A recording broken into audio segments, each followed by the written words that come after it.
Hello बच्चों, आज हम रेशों के बारे में पढ़ेंगे। रेशे क्या होते हैं? रेशे जिनसे वस्त्र बनते हैं, जैसे ये धागा है। धागे से आप जानते हैं वस्त्र मतलब कपड़े बनते हैं। ये अलग अलग कई प्रकार के रेशे होते हैं। इसी के बारे में आज हम जानेंगे।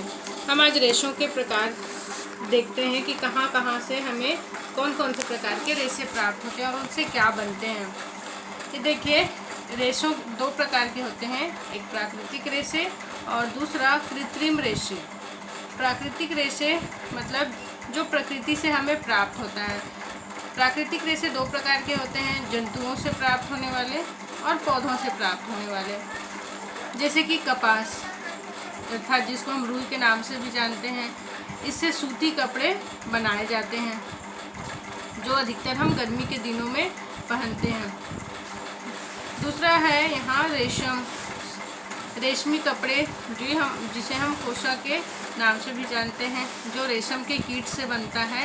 ये जंतु से प्राप्त होने वाला रेशा है। फिर है जूट जिससे बोरा बनता है और इसी प्रकार से चटाई वगैरह बनता है। फिर है नारियल रस्सी, जो आप सभी जानते हैं नारियल के रेशों से बनाया जाता है, जो काफ़ी मजबूत होता है, जिसका उपयोग घर वगैरह जब बनाते हैं तो बांधने के लिए भी इसका उपयोग किया जाता है और भी बहुत से कामों में इसका यूज होता है।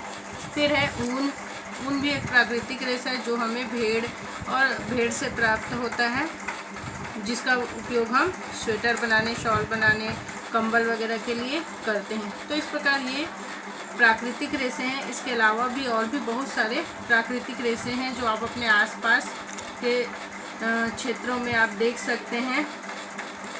फिर हम देखते हैं कृत्रिम रेशे। कृत्रिम रेशे अर्थात जिसको मानव ने बनाया है या मानव निर्मित रेशे को कृत्रिम रेशे कहते हैं। और इन रेशों को रासायनिक पदार्थ मिलाकर बनाया जाता है। जैसे कि नायलॉन है, नायलॉन के हम रस्सी देखते हैं। कपड़ा वगैरह सुखाने के लिए भी नायलॉन की रस्सी का उपयोग किया जाता है। मोजा बनाने के लिए मोजा भी नायलॉन से, कई प्रकार के मोजे होते हैं और नायलॉन से भी मोजे बनते हैं। ये मोजे का टुकड़ा है जो मैंने इसमें लगाया है, जो नायलॉन से बना हुआ है, और ये नायलॉन की रस्सी है। फिर है रेयॉन, जिसको कि हम कृत्रिम रेशम के नाम से भी जानते हैं। ये प्राकृतिक रेशम हमने यहाँ पे देखा, और ये कृत्रिम रेशम जो रेयॉन कहलाता है, जो मानव निर्मित है। इसमें कुछ केमिकल मिलाकर कृत्रिम रेशों के समान चमकीले धागे निकाले जाते हैं, रेशे निकाले जाते हैं, जो रेयॉन कहलाता है। और फिर है टेरिकॉट के कपड़े अक्सर हम पहनते हैं। साड़ी, फ्रॉक या शर्ट, बहुत सारे वस्त्र जो है टेरिकॉट के बनते हैं। इसी प्रकार प्लास्टिक की रस्सी, प्लास्टिक की बोरी का ये रस्सी है जिसका उपयोग बोरी वगैरह बनाने के लिए किया जाता है। ये सभी मानव निर्मित है, जो रासायनिक पदार्थों के द्वारा बनाया जाता है। और जो इन दोनों में मुख्य रूप से अंतर क्या है, जो कृत्रिम रेशे होते हैं वो बहुत मजबूत होते हैं, टिकाऊ होते हैं प्राकृतिक रेशों की तुलना में, और इसका उपयोग अधिकतर आज की डेट में किया जाता है क्योंकि ये प्राकृतिक रेशों की तुलना में ये सस्ते होते हैं, और इसके अलावा ये मजबूत होते हैं। और जो कृत्रिम रेशे होते हैं ये पानी एब्जॉर्ब नहीं करता, बल्कि पानी जो है जल्दी से, अगर आप कपड़े भी सुखाएंगे टेरिकॉट के कपड़े, तो इसमें पानी ढल जाता है, ये ज़्यादा सोखता नहीं है पानी को, और पानी जल्दी से बह जाता है, और कपड़े सुखाएंगे भी तो ये जल्दी से सूख जाता है। तो इस प्रकार से, और जो प्राकृतिक रेशे हैं, सूती कपड़े हैं, ये पानी अधिक सोखता है और इसको सूखने में समय भी लगता है, और कृत्रिम रेशों की तुलना में ये मजबूती में थोड़ा कम होता है, कम टिकाऊ होता है। किंतु जो कृत्रिम रेशे हैं ये सस्ते और टिकाऊ अवश्य होते हैं, किंतु ये इसका एक हानिकारक जो गुण है वो है ये आग में सिकुड़ जाता है, पिघल जाता है आग के संपर्क में आने से। इसलिए टेरिकॉट कपड़े वगैरह पहनकर या नायलॉन से बने हुए वस्त्र पहन के रसोई का काम हमें नहीं करना चाहिए। या दीपावली में पटाखे वगैरह फोड़ रहे हैं तो नहीं फोड़ना चाहिए, क्योंकि ये जल्दी से आग पकड़ लेता है और तेज़ी से ये शरीर में स्किन में चिपक जाता है, जो बहुत ही खतरनाक होता है। तो इस प्रकार से हमने देखा रेशे 2 प्रकार के होते हैं, प्राकृतिक और कृत्रिम रेशे। अब हम देखते हैं संश्लेषित रेशे क्या है। संश्लेषित रेशे जो आपके बुक में दिया हुआ है, संश्लेषित रेशे क्या है। वास्तव में संश्लेषित रेशे ये कृत्रिम रेशे ही हैं जो मानव निर्मित होते हैं। और ये जो संश्लेषित रेशे, कृत्रिम रेशे किस प्रकार बनाए जाते हैं ये यहाँ पे बताया गया है। जैसे कि हम देखते हैं कि ये मोती है, एक एक मोती से मिलकर ये माला बना हुआ है।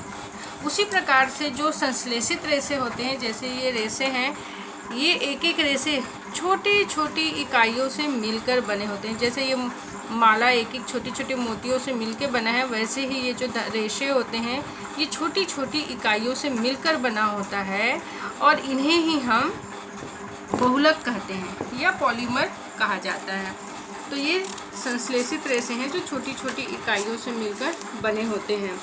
और ये संश्लेषित रेशे के प्रकार जो भी हमने देखा है, रेयॉन जो अभी हमने यहाँ पे देखा, कृत्रिम रेशे के रूप, कृत्रिम रेशम है जिसको रेयॉन कहते हैं।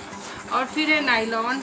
नायलॉन ये जो हमने वस्त्र देखा ये नायलॉन का है, जिससे रस्सियाँ, मोजे आदि बनाए जाते हैं। ब्रश, पर्दा, पैराशूट आदि इससे बनाए जाते हैं। फिर है पॉलिएस्टर। पॉलिएस्टर की भी बड़ी बड़ी तार, बोतल, बर्तन, फिल्म आदि इससे पॉलिएस्टर से बनाए जाते हैं, जिसमें सिलवटें नहीं पड़ती और इसको आयरन भी नहीं करना पड़ता है इस पॉलिएस्टर से बने वस्त्र को। इसी प्रकार से ये एक्रिलिन है, जो आजकल हम स्वेटर देखते हैं या शॉल, कंबल, अनेक प्रकार के डिजाइन के मिलते हैं, ये एक्रिलिन का बना होता है। ये प्योर ऊन नहीं होता है, इसमें केमिकल मिलाकर स्वेटर को बनाया जाता है, और जो अधिक टिकाऊ होता है और दिखने में भी आकर्षक सुंदर होता है, ये एक्रिलिन का बना होता है। इसी प्रकार से ये हमने देखा संश्लेषित रेशे, और इसके गुण भी अभी हमने देखे कि ये जल्दी से पानी को जो है बहुत पानी उसमें से जल्दी निकल जाता है, पानी को सोख के नहीं रखता है। ये कृत्रिम जो रेशे होते हैं ये मजबूत होते हैं, टिकाऊ होते हैं, और ये बहुत सस्ते भी होते हैं प्राकृतिक रेशों की तुलना में।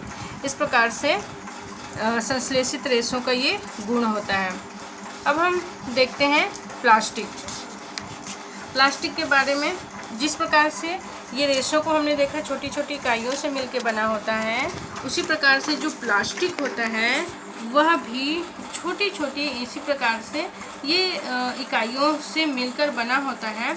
और ये 2 प्रकार के होते हैं, रेखीय व्यवस्था जो लाइन से क्रम से जुड़ा होता है, और दूसरा है तिर्यकबद्ध व्यवस्था। इस प्रकार 2 प्रकार से इन प्लास्टिक को बनाया जाता है।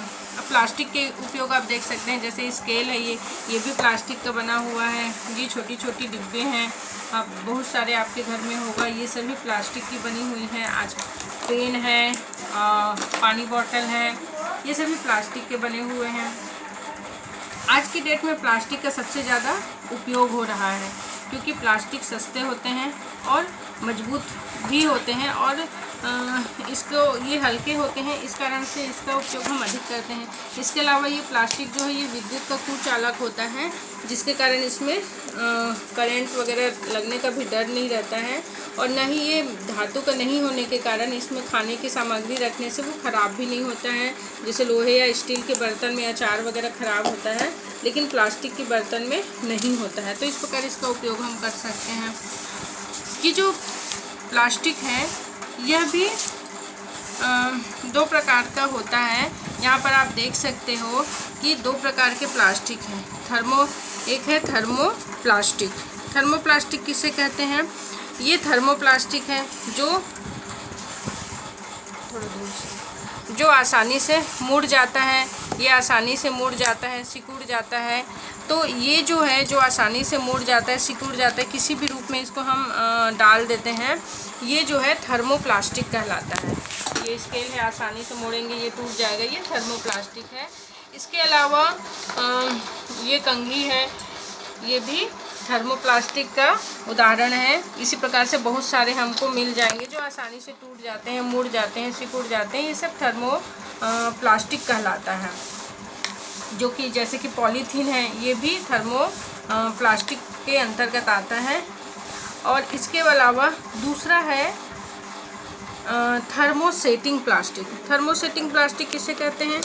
ये बैकेलाइट है, ये देखिए कुकर है, दूर से दिखा, ये बैकेलाइट कहलाता है, जो मजबूत होता है और ये आग में ये गर्म भी नहीं होता है। हम आसानी से इसको पकड़ के उतार लेते हैं चूल्हे से। तो ये जो है बैकेलाइट कहलाता है, जो आसानी से मुड़ता नहीं है, सिकुड़ता नहीं है और ये मजबूत होता है। और विद्युत का कुचालक तो होता ही है, ऊष्मा और विद्युत दोनों का कुचालक होता है। इसलिए इसका उपयोग जो है बिजली के स्विच में भी किया जाता है और खाना बनाने के कुकर वगैरह, कढ़ाई के बर्तनों में भी किया जाता है। तो इस प्रकार ये दो प्रकार से होते हैं, थर्मोसेटिंग, ये थर्मोसेटिंग है और ये थर्मोप्लास्टिक का बना हुआ है।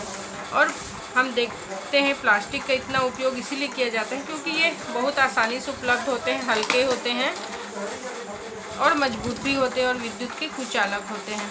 इसके अलावा इसके कुछ दुष्परिणाम भी हैं, जैसे ये प्रदूषित करते हैं वातावरण को, ये मिट्टी में पूरी तरीके से अपघटित नहीं होता। इस कारण से ये हमारे लिए नुकसानदायक भी है और इसका पुनः चक्रण किया जा सकता है। इसको फिर से हम कबाड़ी वाले को दे देते हैं तो ये फिर से नया बनकर आ जाता है कारखाने से। और एक इसका बहुत ही उपयोगी आजकल जो चल रहा है कि डस्टबिन दिया जा रहा है, हरे रंग का, एक नीले रंग का। जो हरा रंग होता है का डिब्बा होता है, तो हरे रंग का डस्टबिन और नीले रंग का डस्टबिन। हरे रंग के डस्टबिन में ऐसे पदार्थों को डाला जाता है जो आसानी से अपघटित हो जाता है और मिट्टी में दबाने से ये खातू के रूप में काम आता है। जैसे हम घर में सब्जी वगैरह बनाते हैं, उसके छिलके हैं, खाना वगैरह बच जाता है, तो वो सब हम हरे वाले डस्टबिन में डालते हैं। और नीले डस्टबिन में उनको डाला जाता है जो अपघटित नहीं होते हैं, जैसे कांच, प्लास्टिक, धातु, ये सब चीज़ें जो अपघटित नहीं होती हैं, जैसे है वैसे ही रहता है मिट्टी में जाने के बाद भी, तो इन्हें नीले वाले डस्टबिन में डाला जाता है। इस प्रकार से हमने देखा कि हमें प्लास्टिक का उपयोग जितना कम हो उतना करना चाहिए, कम से कम करना चाहिए और अधिक से अधिक हमें ऐसे चीज़ों का करना चाहिए जो आसानी से अपघटित भी हो जाते हैं। आज के लिए इतना ही।